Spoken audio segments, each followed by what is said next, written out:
I think we all get to this point as sewists that we realize that we really need to stop spending money on all of these sewing tools and essentials that are either break, we replace in a year, or they're just not worth the money that we pay for them.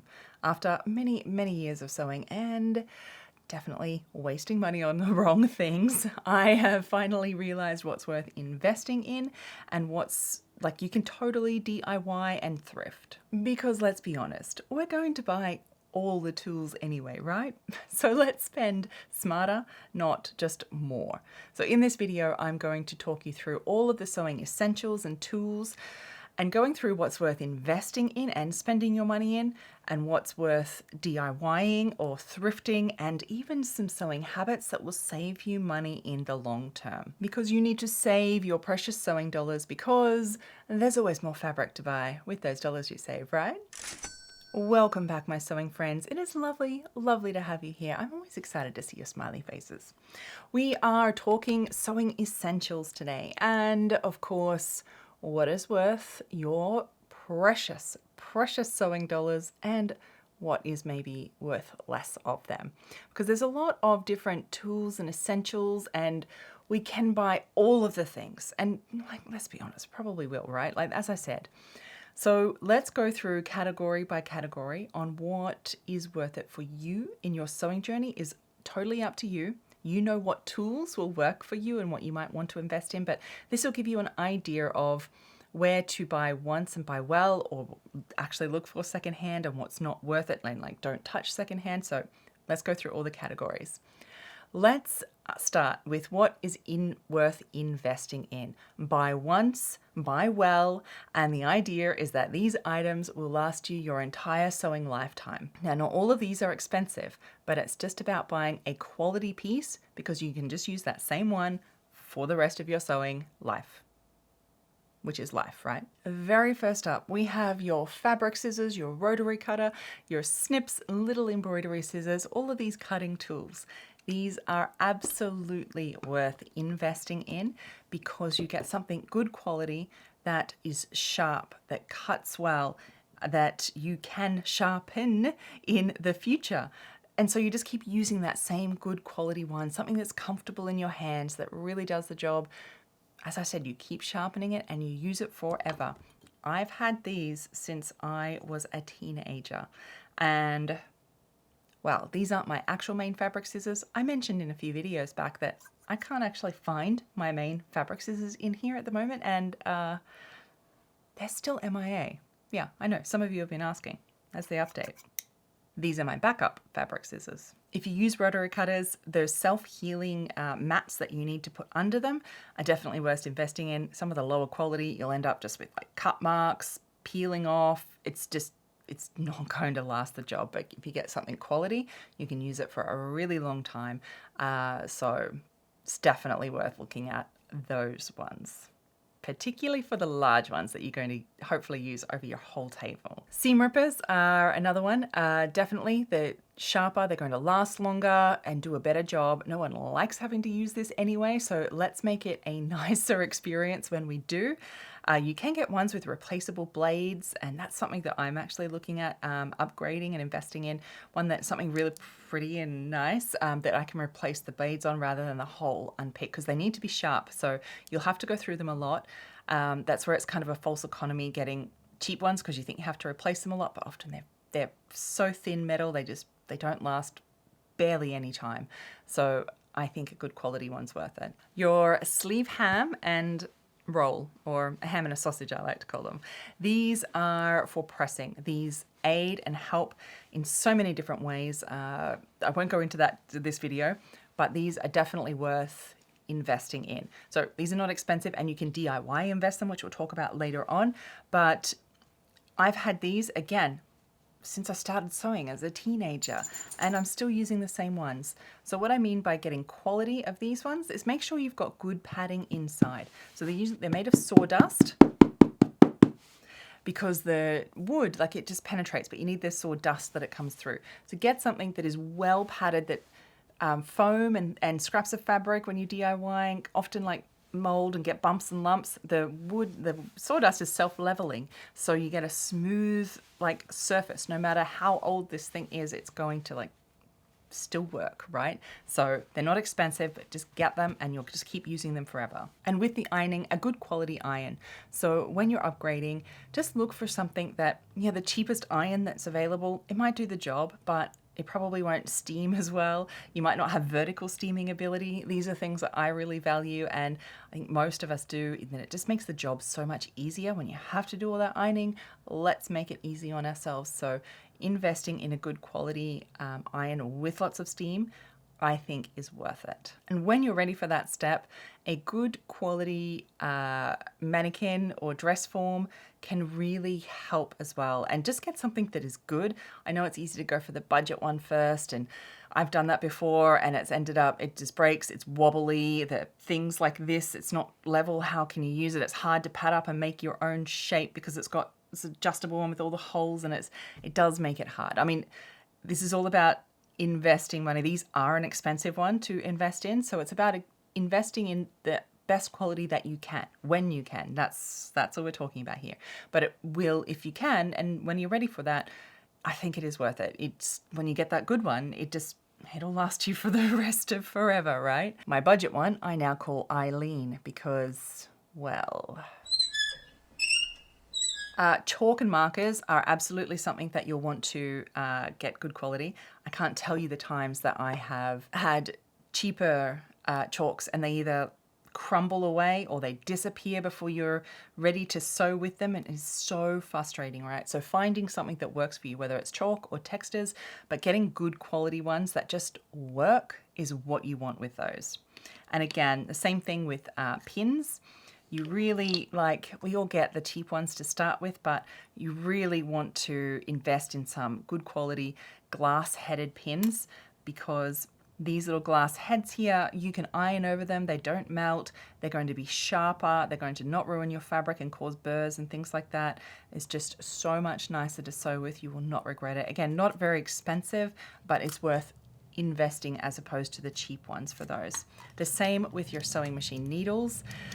Yeah, don't get the cheap ones. Just get a good brand name. There's lots of them out there. And a story with my sewing machine repair guy. Cheap needles, right?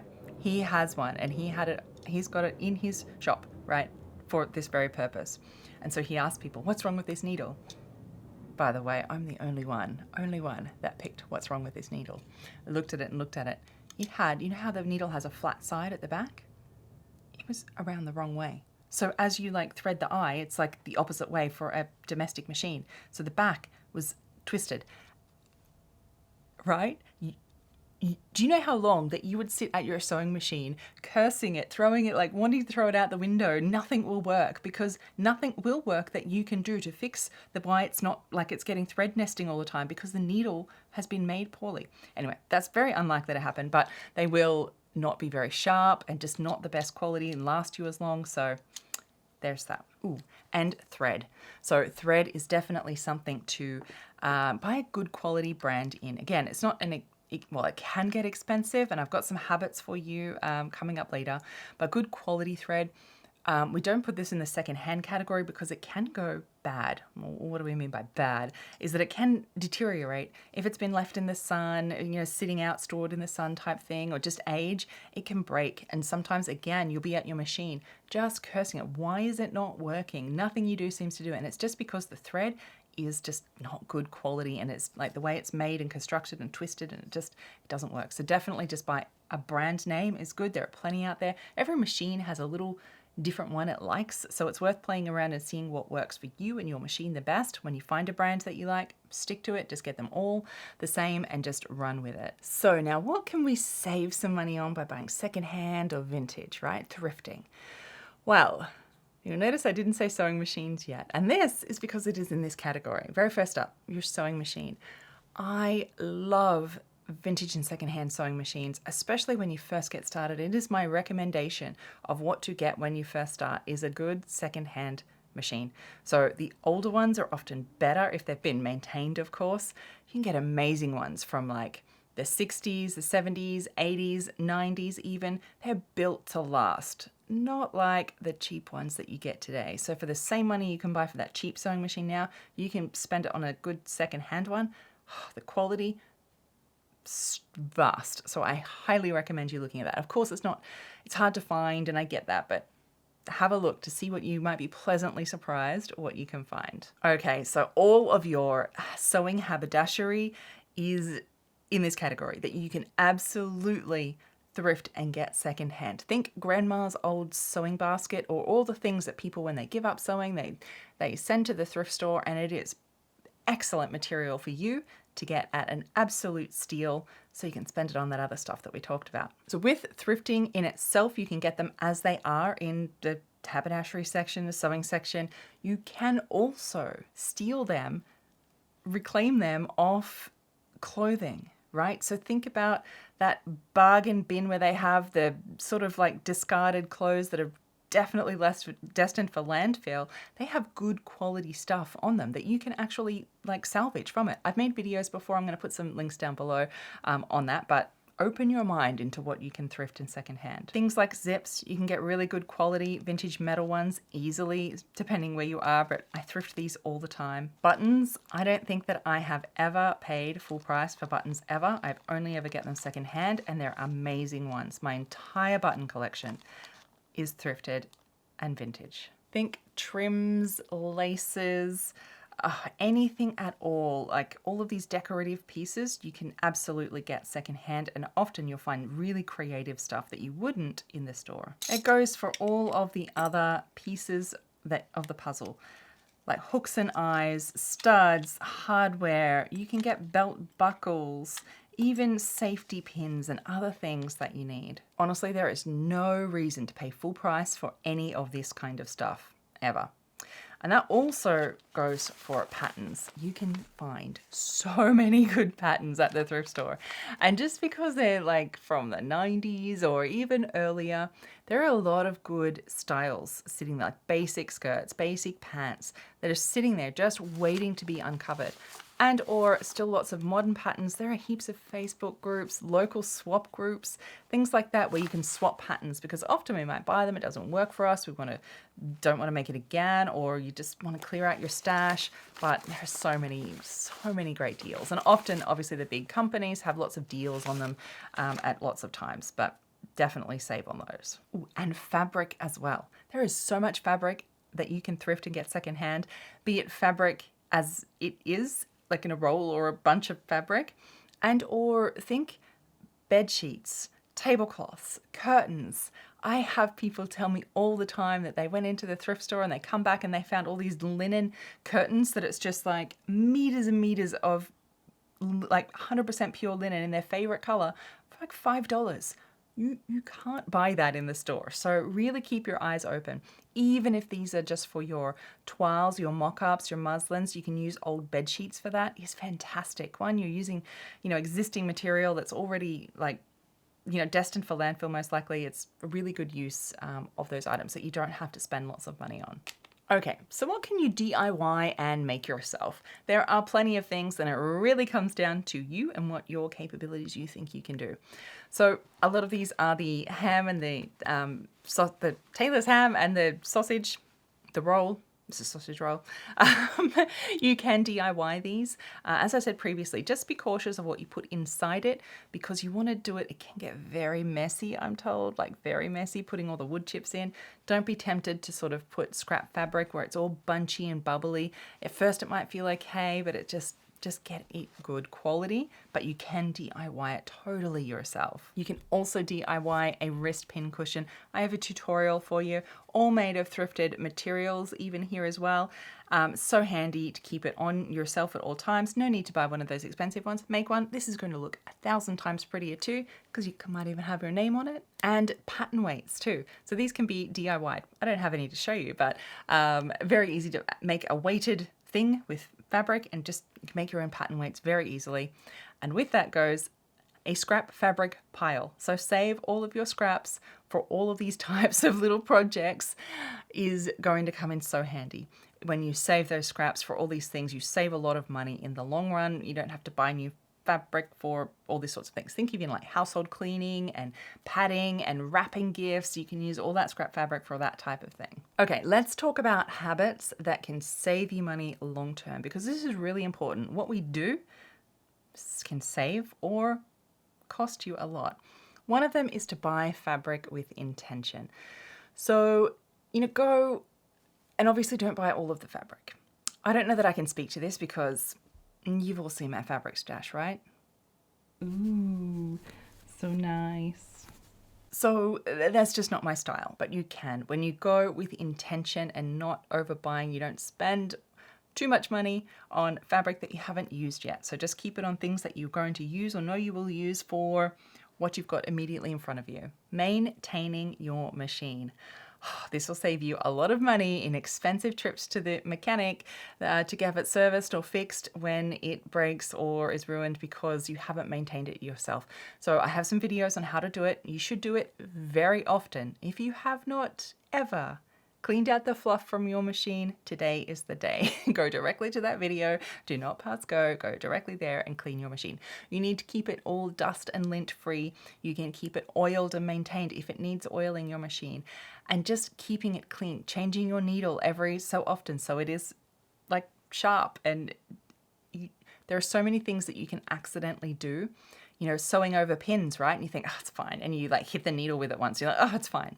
That can cause a micro adjustment in the machine at the top, right? And the needle is then off center. And then when you sew next time, it's going down into the bobbin area, slightly off center. I mean, these are precision machines.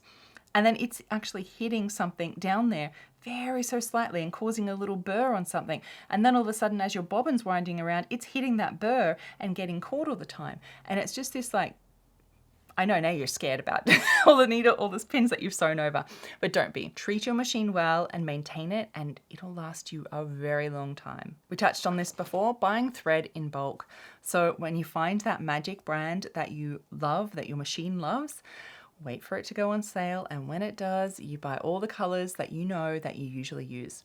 So go with all the colors that you usually sew with, and things like grays, like a dark gray, a light gray is really good because it kind of blends with most colors. And if you like warmer tones, that beigey kind of color, like a dark browny beige or a light beige, is also suited, whether you're cool tones or warm tones.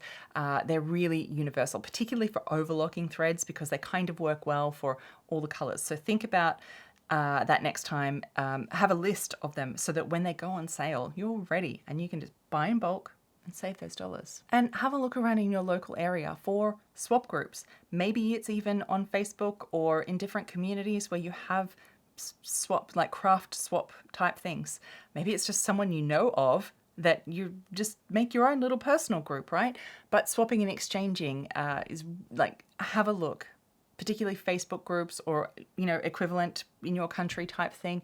There'll be probably more than you consider, and it's definitely a really good way to save some money and make some new sewing friends at the same time. It's not about having more tools or the most expensive tools of everything and anything.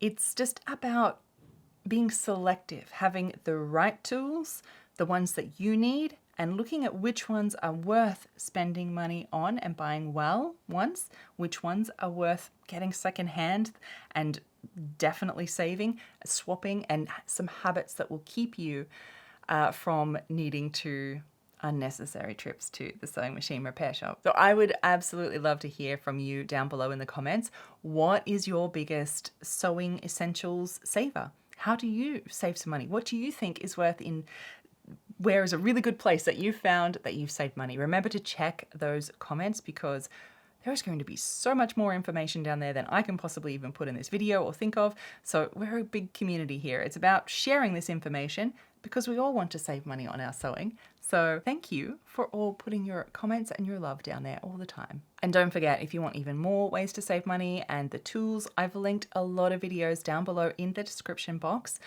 for you to go to next, particularly how to use these tools or what tools you need. They're all there. So until next time, my sewing friends, happy sewing. Bye.